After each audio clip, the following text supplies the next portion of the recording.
deriving where your variable of x is in the denominator can be very tricky for students, especially if they have to derive it using first principle. So if you don't know what first principle is, it's just deriving using the formula.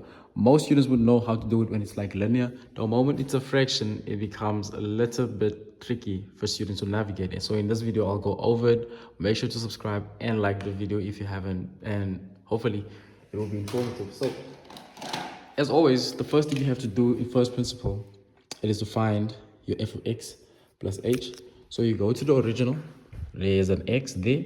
So what do? You open up a bracket and then you add h. There's an x in the denominator. So I just do what? I add h there, right? So I have my original function and I have my f of x plus h. What's next? The next step is to write down the formula. There is a 1 mark, so there's the formula, and if you don't know by your head, it is in the formula, so you shouldn't panic. So the formula says f prime lum as h approaches 0, and then you have f of x plus h minus f of x, which is the original function, all of that over h, right? So now we just substitute in the values. So for f of x, what is the value for f of x? F of x is just that there, which is 1 over x plus h minus f of x, which is the original there, which is 1 over x, all of this divided by h, right? Now, most students get confused when there's a lot of fractions. So this is what I want you to do, right? I want you to focus on the top part, focus on the numerator there. So I want you to take the numerator. This is the numerator. Let me just highlight it. So this is the numerator, right? This is what we have. And then in the bottom, we have this, meaning it's this divided by that. So this is what I want you to do for more cleaner work so that you can understand it. So we basically have 1 over x plus h, right? Minus 1 over x. Just like that, divided by h. Hopefully you can understand it if I put it like this so that you can get it. So the first thing we have to do, we are subtracting two fractions. There's a fraction here, there's a fraction here. So let's do that first, over h. So here, the LCD for these two will always be this one multiplied by that. There's always going to be the LCD. So it's going to be this multiplied by that. So the LCD for this fraction is going to be x plus h, which is this multiplied by those two, right? And then how do you get to top numbers? Now you're going to cross multiply the x with the 1. So this multiplied by that. So that's just going to give us x. And then you're going to multiply this now with that there. But remember, there's a negative. So you can say negative, and then bracket the 1, so just put the 1 there, multiply by that there, which is x plus h, right?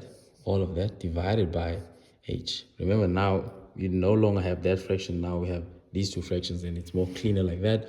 And then we have lum as h approaches 0, and then we multiply it out, so we can have x, right, minus x minus h all over x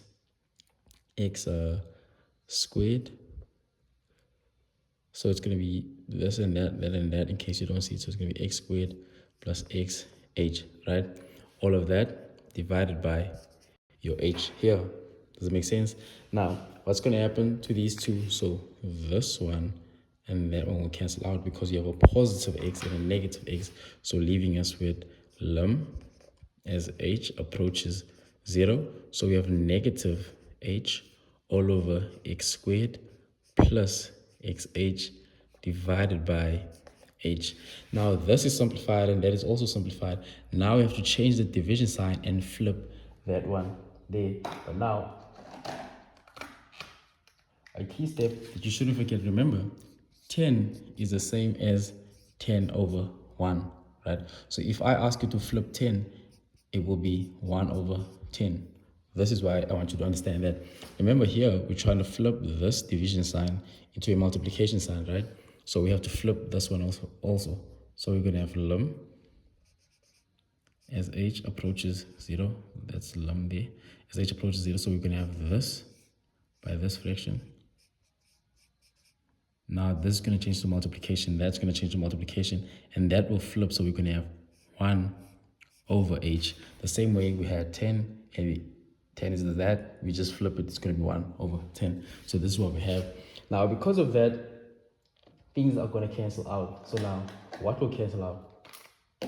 Well, it's going to be this and that. So what do we have left? We have this negative here multiplied by that 1. So that's going to give us as lim h approaches 0. So we're going to have negative 1 because negative 1 multiplied by that all over x plus h. Now there's nothing you can do, right? There's no like terms. You can't factorize further because if you factorize further, you're just going to go back there. When you get to this step, this is when you let your x approach 0.